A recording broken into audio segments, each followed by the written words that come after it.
एक बाहुबली राजनेता महीनों बाद जेल से बाहर आ रहा है और बाहर सड़कों पर मतलब हजारों समर्थक गुलाल उड़ा रहे हैं, आतिशबाजी हो रही है, मिठाइयां बंट रही हैं। बिल्कुल एक जश्न का माहौल है। एकदम जश्न, और नारे लग रहे हैं कि ये सत्य की जीत है, न्याय की जीत है। बात है साल 2025 की। भदौर थाना क्षेत्र में एक राजनीतिक रैली का माहौल था। PS case 110/2025। राइट। तो पुलिस की एफआईआर के मुताबिक एक व्यक्ति हैं जिन्हें कानूनी भाषा में इन्फॉर्मेंट या सूचक कहते हैं, उनके दादा दुलार चंद यादव अपनी गाड़ी से जा रहे थे। तभी अचानक याचिकाकर्ता यानी विधायक अनंत सिंह अपने कई साथियों के साथ वहां पहुंचते हैं और माहौल तुरंत हिंसक हो जाता है। बहुत हिंसक।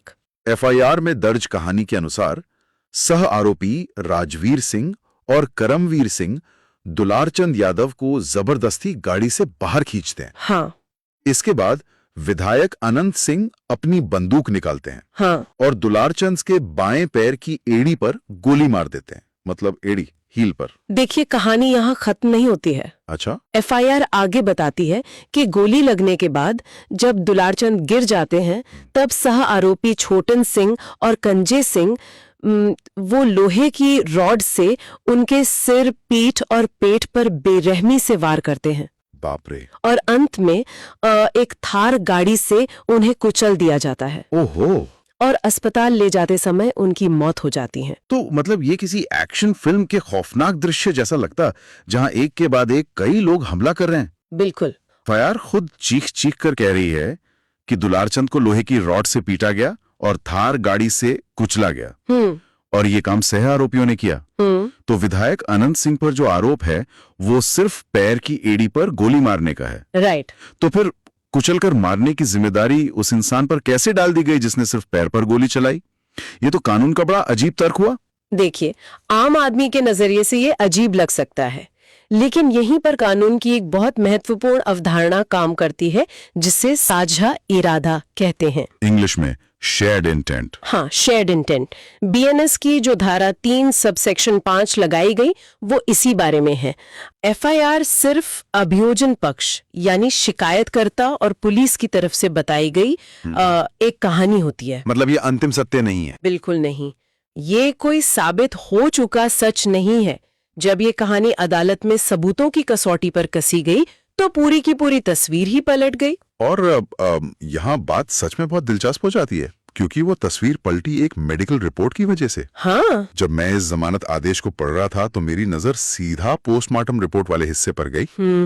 मतलब अभियोजन पक्ष की पूरी कहानी एक ऐसे जिंगा टावर की तरह लग रही थी जिसमें से फोरेंसिक साइंस ने एक सबसे अहम ब्लॉक खींच लिया और पूरी कहानी भरभरा कर गिर गई। बहुत सही उपमा दी आपने। क्योंकि पोस्टमार्टम रिपोर्ट में साफ लिखा था कि दुलारचंद की मौत का कारण गोली लगना था ही नहीं। बिल्कुल, विज्ञान ने चश्मदीद गवाहों की कहानी के सबसे मुख्य आधार को ही खत्म कर दिया।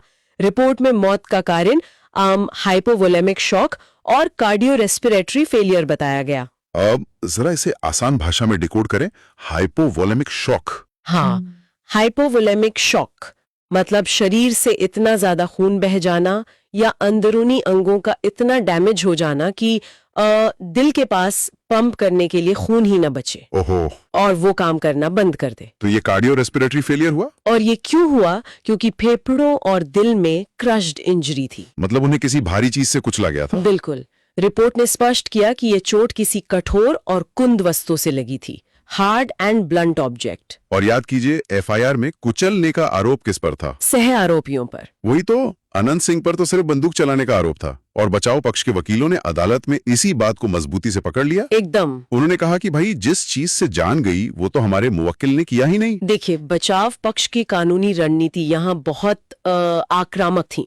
उन्होंने अदालत के सामने 2 बहुत ही तकनीकी दलीलें पेश की। कौन सी? पहली बात, जिस गोली की बात हो रही है वो शरीर के किसी वाइटल पार्ट यानी महत्वपूर्ण अंग जैसे सिर, सीना या पेट पर नहीं लगी थी। हाँ, वो तो सिर्फ एड़ी पर लगी थी। राइट। और दूसरी बात, गोली एक ही बार चलाई गई, उसे दोहराया नहीं गया। तो कानूनी न्याय शास्त्र में जब आप किसी के पैर के निचले हिस्से पर एक गोली मारते हैं और फिर रुक जाते हैं तो तो ये साबित करना बहुत मुश्किल हो जाता है कि आपका जान से मारने का इरादा था। मतलब इंटेंशन टू किल नहीं था। हाँ, अगर इरादा हत्या का होता तो गोली सर पर मारी जाती या कई गोलियां चलाई जाती। लेकिन मैं यहाँ थोड़ा पुशबैक देना चाहूंगा। हाँ, बताइए। अगर आप 5-6 लोगों के साथ हथियारों से लैस होकर किसी पर हमला कर रहे हैं तो क्या ये अपने आप में मारने का इरादा साबित नहीं करता? ये एक पॉइंट है। मतलब कोई एड़ी पर गोली क्यों ही मारेगा अगर उसे सिर्फ डराना हो? आपका सवाल पूरी तरह से तार्किक है, लेकिन अदालतें धारणाओं पर नहीं, साक्ष्यों के लिंकेज पर चलती हैं। साक्ष्यों के लिंकेज पर? ठीक है। और यहाँ पुलिस की जांच में इतने बड़े झोल थे कि बचाव पक्ष का काम बहुत आसान हो गया। कैसे? अगर हम पुलिस की जांच को देखें तो एफआईआर कह रही है कि गोली चली। हाँ। लेकिन पुलिस को घटनास्थल से न तो कोई खोखा मिला, न कोई कारतूस बरामद हुआ और न ही कोई हथियार जब्त किया गया। एम्प्टी कार्ट्रिज भी नहीं मिला? कुछ भी नहीं। क्या बात कर रहे हैं? अगर एफआईआर में चश्मदीद कह रहा है कि गोली चली, हाँ। लेकिन न तो पुलिस को खोखा मिला और न ही पोस्टमार्टम में मौत का कारण गोली निकला, तो क्या पुलिस की शुरुआती जांच पर ही सवाल नहीं खड़े हो जाते? बिल्कुल होते। और सिर्फ खोखा ही गायब नहीं था।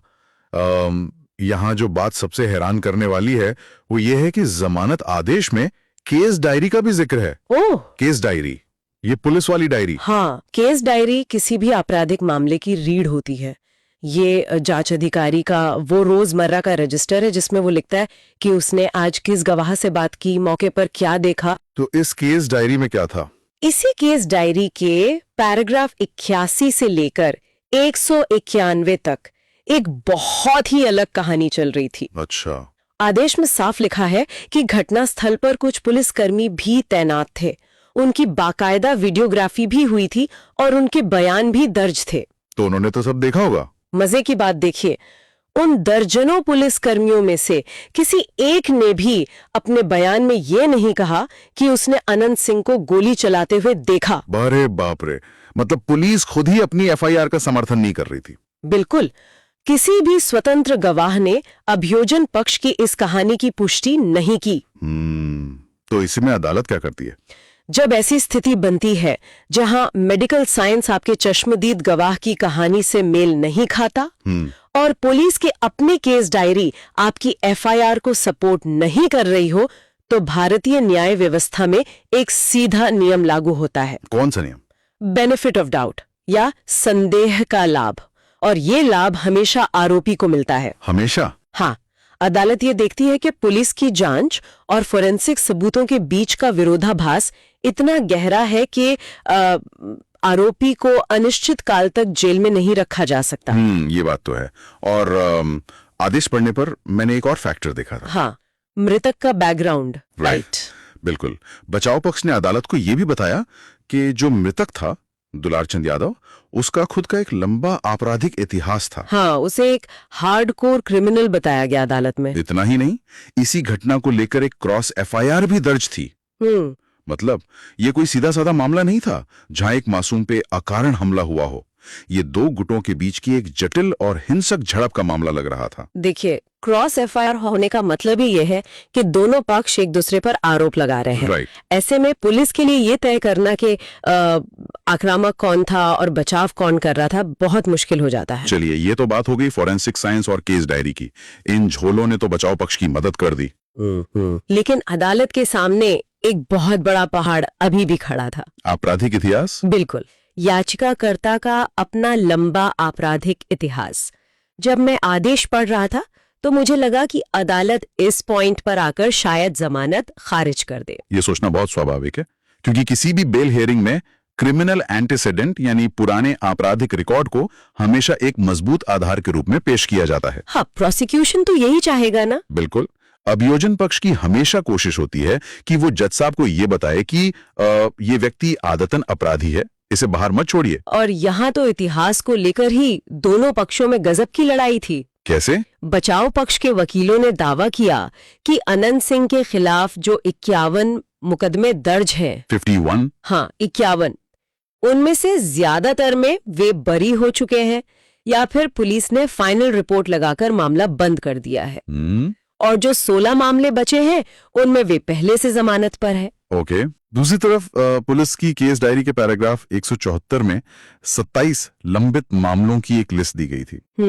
और बचाव पक्ष ने इसे सीधे तौर पर राजनीतिक प्रतिद्वंदिता यानी पॉलिटिकल राइवलरी का नाम दे दिया। देखिए, ये एक बहुत ही क्लासिक डिफेंस है। मतलब जब किसी राजनेता पर बहुत सारे मुकदमे होते हैं तो ये तर्क देना आसान होता है कि सत्ता में बैठे विरोधियों ने राजनीतिक रंजिश के चलते फर्जी मुकदमे लाद दिए हैं। लेकिन हमें भारतीय न्याय शास्त्र के उस बुनियादी सिद्धांत को समझना होगा जिसे सुप्रीम कोर्ट ने कई बार दोहराया है। कौन सा सिद्धांत? जमानत एक नियम है और जेल एक अपवाद। Bail is a rule, jail is an exception. Okay.